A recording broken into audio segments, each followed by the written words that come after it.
Je vous remercie toutes et tous de votre présence. Merci également de leur présence à Mesdames et Messieurs Cyril Alavoine, sous-préfet de l'arrondissement d'Argenteuil, Pierre Barros, sénateur, Emmanuel Morel, député, Yannick Boédek, président de l'agglomération Valparisie, maire de Cormeilles et conseiller départemental, Gérard Lambert-Motte, maire du Plessis-Bouchard et conseiller départemental, Philippe Rouleau, maire d'Herblay-sur-Seine, conseiller départemental, Françoise Norman, maire de Beauchamp, Milou Dougoual, nouveau maire de Montigny, qui est arrivé maire il n'y a pas longtemps, mais dans les circonstances que tout le monde connaît, Philippe Audebert, maire de La Frette-sur-Seine, Bernard Tailly, président du SMAP, Laetitia Boisseau, conseillère départementale adjointe à Taverny, Jean-Pierre Gaffez, adjoint qui représente Jean-Christophe Poulet, maire de Bessancourt, Jean-Charles Rambourg, président du syndicat Triaction, le capitaine Laurent Clézardin, commissaire d'Herblay, qui représente le commissaire général M. Thierry Lacointe, le lieutenant Pascal Barbier du Centre de secours des sapeurs-pompiers d'Herblay, M. Éric Labedan, directeur adjoint du SIAP, et puis je rajouterai aussi qu'il s'est joint à nous, s'il a toujours été fidèle à nos voeux, Alain Richard. Je ne décris pas toutes les fonctions qu'il a exercées, j'irai tout simplement, je rappellerai qu'il est ancien ministre. On a aussi l'ancien maire de La Frette, qui était aussi un bon ami, donc qui est aussi présent parmi nous. Maurice Chevigny, mince, je suis en train de chercher son nom, pardon. Maurice Chevigny, pardon. Parmi les personnalités excusées, j'ai Marie-Christine Cavecchi, présidente du conseil départemental, Xavier Aquin, maire d'Hermont, Xavier Melki, maire de Franconville, Florence Portelli, maire de Taverny, Pierre Rival, inspecteur de circonscription de l'éducation nationale, mais j'ai vu à l'entrée que quelqu'un m'a dit être son représentant. Je tiens à remercier l'ensemble des représentants des services publics, du monde économique et social, du monde associatif et tous les bénévoles qui s'investissent au quotidien pour son essor. Bienvenue à cette réception et bonne année à toutes et à tous. Que l'année 2025 soit synonyme de cohésion, de solidarité, de justice et de paix. Par les temps qui courent, se rassembler, échanger, fraterniser et resserrer les liens n'est pas un luxe, c'est juste une nécessité. C'est prendre conscience de notre force et de notre pouvoir d'agir ensemble. L'année 2024 a été une année particulièrement pénible et douloureuse humainement parlant. Je voudrais ainsi rendre hommage à des personnalités qui nous ont quittés. Le 3 novembre 2024, nous apprenions le décès soudain d'Adélaïde Dapola, adjointe aux fêtes et cérémonies depuis 2014. Au fil de ces années, Adélaïde s'était investie avec passion pour orchestrer de nombreuses manifestations municipales et rencontres conviviales, comme celle de la fête de la ville, la brocante, le banquet des anciens, les cérémonies patriotiques. Il en est aussi de la cérémonie de ce matin qu'elle avait préparée avec le service fêtes et cérémonies et les bénévoles. Elle était appréciée de toutes et de tous et nous lui dédions cette cérémonie de présentation des vœux. Décidément, ce mois de novembre 2024 restera empreint de peine et de chagrin avec le décès soudain survenu le 20 novembre de Jean-Noël Carpentier, maire de Montigny, laissant sous le choc sa famille, ses proches, ses collègues élus, le personnel communal, le Valparisie, où il était vice-président de la politique de la ville. Élu de proximité, engagé, investi, à l'écoute, il a su faire grandir sa ville. Début novembre, un de nos agents municipaux appréciés de la population et de ses collègues est également parti. Originaire d'Indonésie, né à Jakarta, Bang Bang, c'était son nom, Satya, son grand nom, avait rejoint la ville de Pierrelet en juin 2018 au service bâtiment, puis au service espace vert propreté. Arrivé en France en 1998, il fit le choix de rester sur notre territoire. Il possédait une grande connaissance musicale qu'il aimait partager. Son sourire, sa bonhomie et son sens du service public, son lien avec les habitants étaient reconnus. Il accomplissait son métier avec rigueur, sérieux et efficacité, notamment au cœur du centre-ville et de ses abords. Quelques mois auparavant, j'apprenais aussi la disparition d'un ancien premier adjoint, Frédéric Attal. Les plus anciens Pierre-Lésiens l'ont bien connu. Il était ici pendant plus de 30 ans et il a quitté Pierrelet pour des raisons professionnelles. Au sein du conseil municipal, il apportait un éclairage pertinent sur les dossiers, sur la société, et cela nourrissait l'échange politique de notre Assemblée. Frédéric avait pris entre autres une part active dans la mise en place du service municipal de la jeunesse. 2024, ce sont aussi les effets dévastateurs du dérèglement climatique avec les catastrophes survenues dans plusieurs régions comme dans l'île de Mayotte, où des quartiers entiers sont rayés de la carte, où des centaines de milliers d'habitants ont disparu sous les décombres dans les bidons vides. Ce sont aussi des inondations indescriptibles en Espagne, les ouragans aux États-Unis, les tempêtes successives et violentes. Les chiffres sont là et témoignent de l'urgence à agir. Météo France confirme que les 12 derniers mois ont été les plus humides, avec un excédent de 15% en moyenne, et l'année 2024 a battu des records de pluie sur Paris. Il est tombé 900 millilitres d'eau. Calculé en mètres cubes, vous verrez combien ça représente. D'autre part, l'Organisation météorologique mondiale sonne l'alerte face au rythme effréné du changement climatique. Entre janvier et septembre 2024, pour ceux auxquels ça parle, la température moyenne à la surface du globe a dépassé de 1,54 degré la période pré-industrielle. Depuis la plantation inaugurale de Méry en 2019, près de 600 000 arbres ont été plantés sur 220 hectares. Il faut que je fasse attention au nom parce que j'ai le président du SMAP qui va y veiller.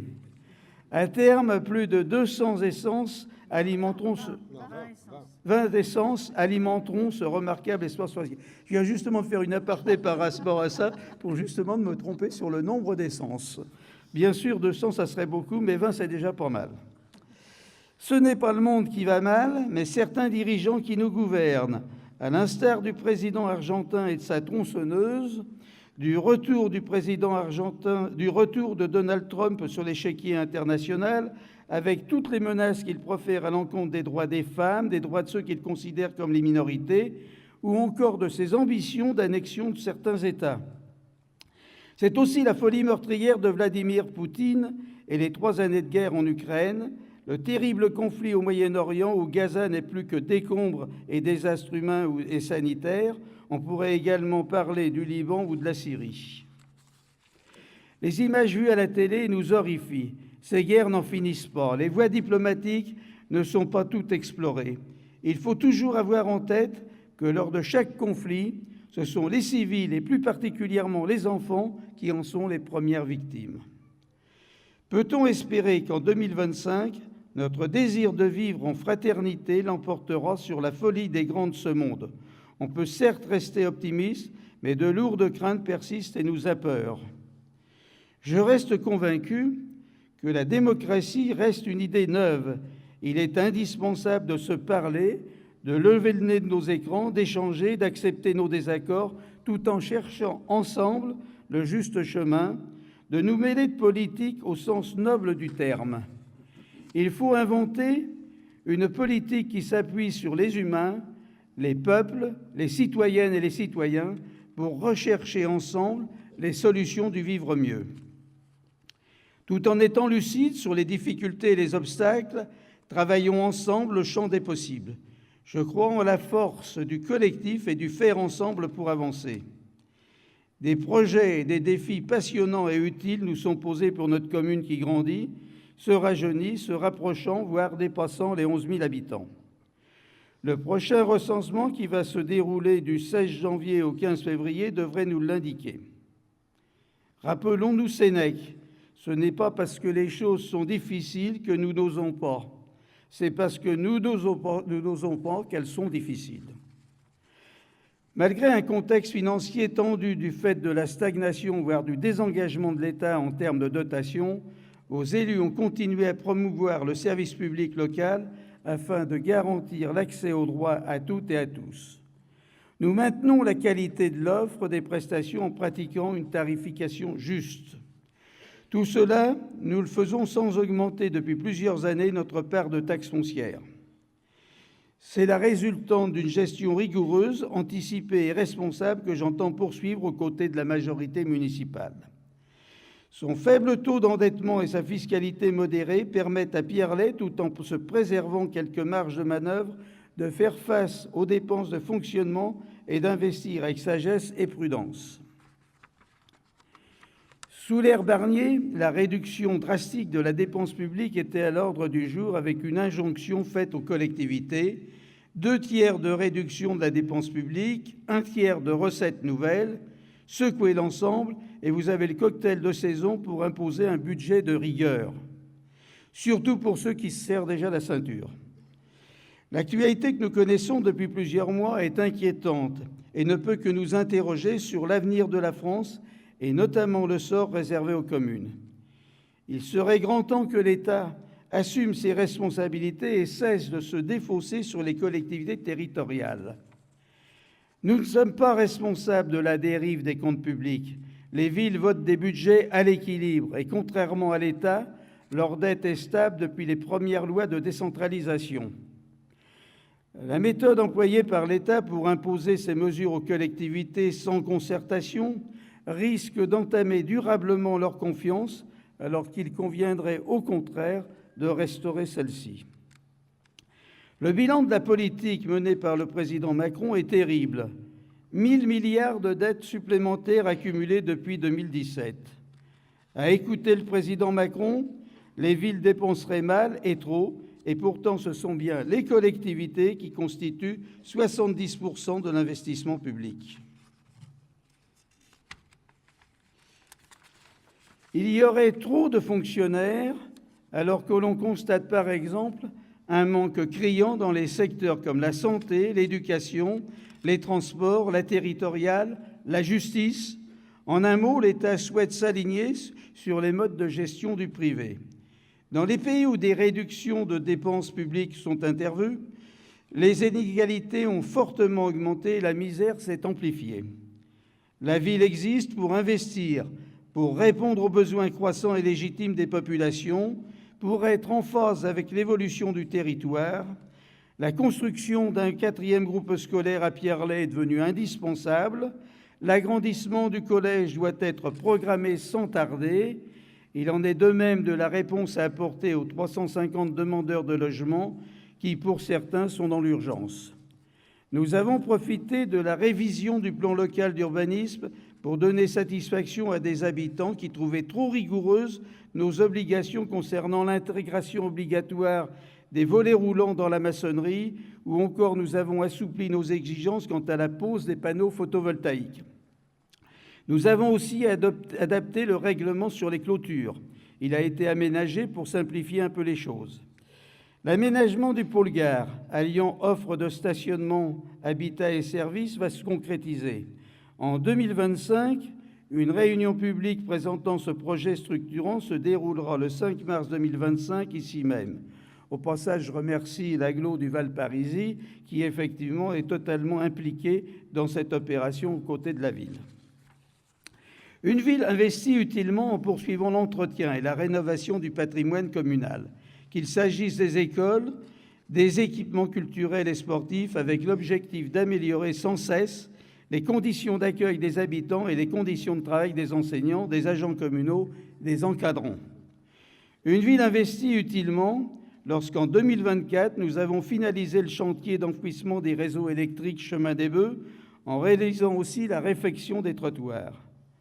Un autre gros chantier d'enfouissement des réseaux rue Victor Hugo entre la rue Paul-Éluard et la place de la Mairie pourrait voir le jour en 2025 si les conditions budgétaires le permettent. Investir utilement, c'est aussi développer des emplacements végétalisés et développer des îlots de fraîcheur, comme par exemple place de Verdun, c'est-à-dire la place où il y a le monument aux morts, ou sur l'espace situé derrière la mairie, c'est participer et contribuer ainsi à l'équilibre environnemental. La ville investit lorsqu'elle décide de rénover le terrain d'honneur du football en gazonné en terrain synthétique écologique, qui va engendrer un coût d'entretien très faible, ne nécessitant pas de l'usage d'engrais, pas de tonte, pas de traçage et surtout pas d'arrosage. Une cuve d'une contenance de 40 mètres cubes, soit 40 000 litres, a été positionnée sous ce terrain. Une seconde cuve de récupération d'eau a également été installée derrière la mairie. Lorsque l'on sait qu'en un an, il tombe du ciel environ 800 à 900 litres d'eau sur chaque mètre carré, on peut facilement mesurer la richesse que cela représente. Il s'est agi aussi de procéder à des travaux de réfection de la toiture des tennis couverts et nous souhaitons en 2025 effectuer la reconstruction des cours de tennis et mettre en place un paddle. C'est là aussi investir utile. Depuis plusieurs années, notre pays est confronté à un véritable désert médical qui ne semble pas s'estomper, voire tend à s'aggraver. Ce contexte touche tous les territoires, qu'ils soient situés en zone urbaine ou en campagne. Comme je l'ai indiqué à plusieurs reprises, la ville de Pierrelaye, comme d'autres villes du Val-d'Oise et du Parisis, y est impactée par ce déficit. Nous avons démultiplié les contacts en vue d'obtenir l'installation de médecins sur la commune, mais au départ sans résultat probant. Et comme vous le savez, j'ai un tempérament, puis les élus aussi, qui sont à mes côtés, déterminés. Aussi, j'ai fait poser des calicots sur 3 sites stratégiques de circulation de la RD 14 en proposant la gratuité des locaux pour les candidats potentiels. Il semblerait que ma détermination porte ses fruits et que toutes les conditions soient réunies pour accueillir un médecin généraliste au cours du premier trimestre de 2025. Il est là, il est présent dans l'assistance et il doit être dans le premier rang. Voilà. Moi, je ne vois pas parce que j'ai l'éclairage en face, mais il est ici, il est présent. Bravo. Alors, nous l'attendons avec impatience, car les médecins actuels sont en situation de saturation. J'ai vu le docteur Miguel qui était là tout à l'heure parmi nous. C'est pas lui qui démontera. Donc, il rejoindra le cabinet médical situé rue Jean Jaurès, aux côtés du docteur Miguel, qui continue d'exercer. Plusieurs autres contacts sont également tissés, en espérant qu'ils soient fructueux d'ici l'été 2025. Un second médecin qui est peut-être arrivé, parce qu'il devait venir un peu plus tard, aussi devrait venir nous rejoindre. Voilà, bravo à lui. Vous voyez, il est là ?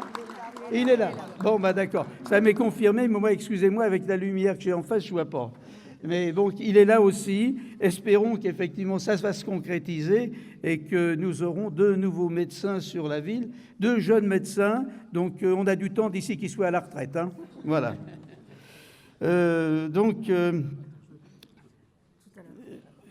Voilà. Tout à l'heure, j'indiquais l'évolution démographique de notre commune qui nous conduit à poursuivre son aménagement. Ainsi, nous avons lancé le 29 juin 2021 la révision du plan local d'urbanisme avec l'objectif de consolider l'image de Pierrelaye comme une ville à la campagne tout en promouvant une ville inclusive. Lors de la séance du 18 décembre 2024, le conseil municipal a dressé un bilan de la concertation qui est considéré comme favorable, ne comportant aucune observation de nature à remettre en cause les orientations et objectifs fixés. Il s'agit d'adapter l'urbanisme au contexte urbain, en tenant compte de la capacité des équipements publics, de l'offre de stationnement, de préserver les caractéristiques du centre-ville, de développer et pérenniser l'offre commerciale, de porter attention aux seniors et aux personnes en situation de handicap. La période qui est devant nous, avec les élections municipales dans 1 an, n'est pas propice à la sérénité. On va jouer à se faire peur. Et ça commence déjà avec des rumeurs alarmantes qui circulent. Combien de logements vont être construits ? Construire des logements répond aussi à des besoins. À Pierrelaye, nous avons fait le choix de mettre en place sur la quasi-totalité du territoire une forêt qui viendra border effectivement l'urbanisation existante. Maintenant, il reste des secteurs qui sont en voie de mutation. Le secteur de la gare, initialement occupé par la gare de marchandises, qui n'est plus en service, et de deux grandes propriétés, Thiebaud et Siméon, qui sont décédés depuis quelques années et que leurs héritiers ont dû vendre. Cet espace, à côté des transports, pour accueillir 180 logements et une résidence jeunes travailleurs de 120 hébergements. Pas confondre logement et hébergement. Des commerces et une mini-crèche également. Le Bocquet 2, entre les rues d'Épluche et de Bessancourt, accueillera un pôle santé de 500 m², géré par IDP Santé, avec des praticiens spécialistes qui seront des salariés de cet organisme. 2 résidences seniors, l'une de 147 hébergements et l'autre plus sociale de 95 hébergements. Dans un souci de mixité sociale, la restauration des résidents restera sur le même lieu, les repas étant identiques. La différenciation des deux structures est de permettre à chacun un accès à ces établissements, puisque, comme vous savez, parfois les gens gagnent de trop et ne sont pas éligibles, ou d'autres fois ne gagnent pas assez et ne peuvent pas rentrer. Donc il faut effectivement trouver un juste équilibre là-dessus. La RD 14, quant à elle, a un potentiel de mutation d'environ 250 logements, auxquels nous devons être attentifs. Beaucoup de grandes propriétés occupées par des personnes âgées font l'objet d'un démarchage systématique des promoteurs. Certains habitants en profitent pour vendre et partir en province. D'autres biens sont à la vente consécutivement à des décès et aux successions qui s'ensuivent. Le site du Roi de Cocagne, à côté de la gare de Montigny-Beauchamp, sur lequel une mousse sera mise en place, fera l'objet de la réalisation d'une trentaine de logements permettant de déplacer les gens du voyage installés actuellement sur la Butte Rouge et sur le chemin de Saint-Prix. Cela répondra à une obligation que nous avons pour la mise en place de la forêt. L'ensemble de ce que je viens de vous énumérer, qui représente 1 millier d'habitations, 736 logements et 362 hébergements, sera réalisé au cours des 12 prochaines années, soit la durée approximative du PLU, avec une moyenne inférieure, si vous faites le calcul, à 100 logements par an, c'est-à-dire une croissance qui est moindre que celle que nous avons actuellement. Nous souhaitons développer les circulations douces, des projets d'aménagement plus vertueux, tout en continuant à maîtriser l'évolution de notre ville. Pierrelaye est une ville où la parole citoyenne existe. De nombreuses initiatives sont prises pour favoriser votre implication dans la vie de la cité. Il en est ainsi des rencontres de proximité pour échanger sur des projets d'aménagement sur l'avenir de notre commune et son urbanisation, comme par exemple au travers de la révision du PLU que j'évoquais à l'instant. Il y a des lieux ouverts qui vivent, tels le Conseil citoyen du Clos Saint-Pierre et des associations locales. Concernant le CD 191, appelé aussi Route de Bessancourt, nous allons organiser une consultation ouverte facultative. Celle-ci est prévue aux articles L. 131-1 du Code des relations entre le public et l'administration. Elle permettra d'échanger sur le devenir du CD 191 et de recueillir votre avis sur sa transformation en liaison douce. Le centre-ville de Pierrelaye connaît notamment aux heures d'entrée et de sortie des écoles une traversée importante de véhicules provenant de Bessancourt et de Méry qui vont rejoindre la RD 14 ou la 15.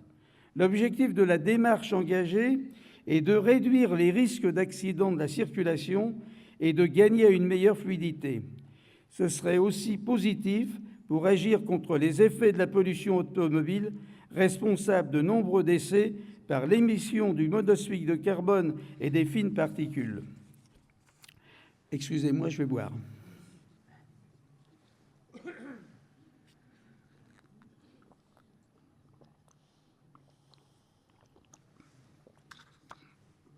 Nous sommes dans la continuité de ce que je viens de dire.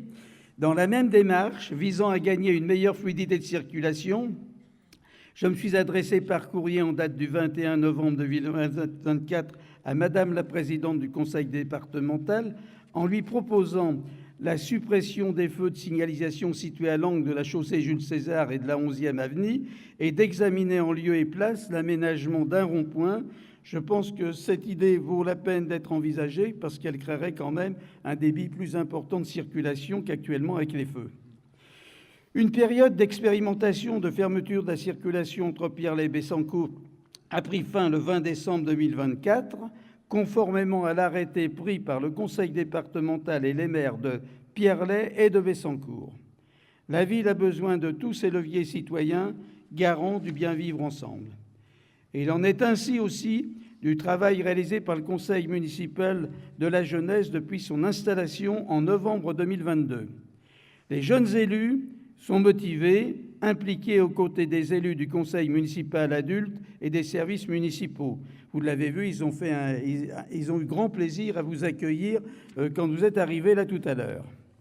Ils ont conduit plusieurs actions lors d'événements municipaux.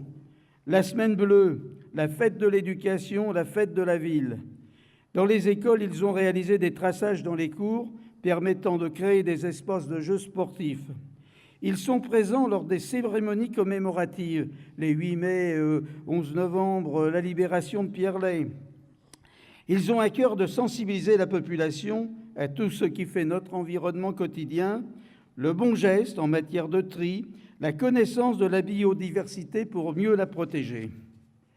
L'un de leurs projets marquants réside dans la création d'un skatepark qui pourrait voir le jour en 2025. La localisation du site est retenue et un budget devrait être reconduit permettant sa réalisation. Je voudrais aussi saluer tout particulièrement le travail de nos agents communaux qui me font régulièrement part des difficultés accrues d'un manque de reconnaissance qui les conduit à un certain désarroi. C'est vrai qu'il est toujours très compliqué pour les gens qui travaillent au public, chacun souvent se donnant le droit un peu de juger de la qualité du travail de ces gens-là. Et c'est souvent un peu pénible, d'autant plus que souvent on a même du mal à recruter des agents communaux. Et ça ne nous aide pas non plus quand effectivement il n'y a pas au moins une reconnaissance du travail qu'ils font. Vous avez pu constater qu'une décoration florale aussi orne notre salle grâce aux fleurs de calicie. Plusieurs autres plantes agrémentent l'espace. Elles sont prêtées à titre personnel par Jérôme Boulanger, le directeur du service culture, fêtes et cérémonies, sport et vie associative, qu'il s'agisse d'arbres de jade, de ficus ginsange, d'asparagus et de 2 imposants monstera. J'ouvre une parenthèse pour Jérôme. Jérôme Boulanger, c'est sa dernière manifestation ici, puisque dans 8 jours, il a décidé d'aller chercher le soleil dans le sud, et donc il nous fait une mutation pour partir travailler un peu plus au soleil. Cette réception, on peut l'applaudir en fait.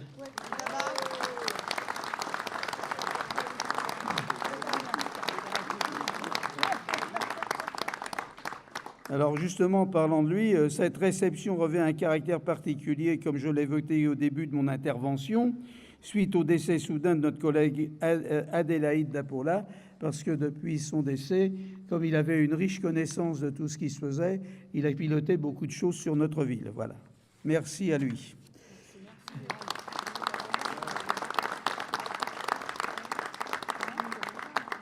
Merci également aux services municipaux qui ont contribué au bon déroulement de cette festivité et que vous allez apprécier.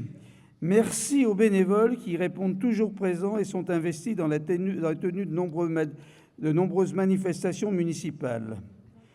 Le buffet qui attend vos papilles a été préparé par le prestataire Convivio, une prestataire auto-entrepreneuse, petits plats et gourmandises, et la boucherie du centre-ville, la boucherie du plaisir. Je souhaite également féliciter le secteur communication qui, cette année encore, a su faire preuve d'imagination et de savoir-faire en concevant la carte de vœux qui vous a été adressée. Au travers du travail minutieux d'illustration réalisé, l'objectif était de mettre en valeur quelques-uns des équipements de loisirs existants ou à venir sur notre commune et l'importance de la protection de notre cadre de vie et de notre environnement. C'est sur ces mots que je vais conclure mon propos en vous renouvelant tous mes vœux les plus sincères et fraternels pour 2025. Merci à vous toutes et à vous tous pour ce que vous faites pour notre ville.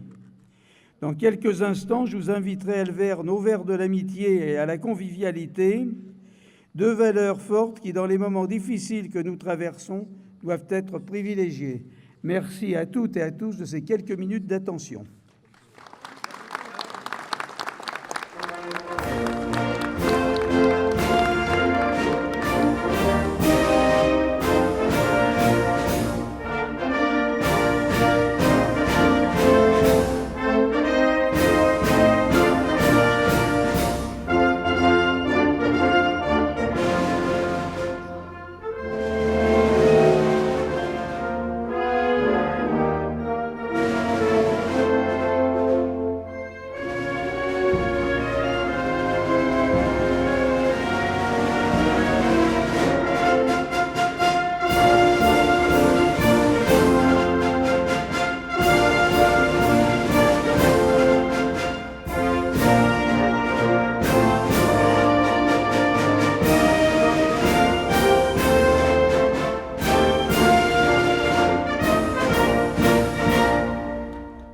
Merci.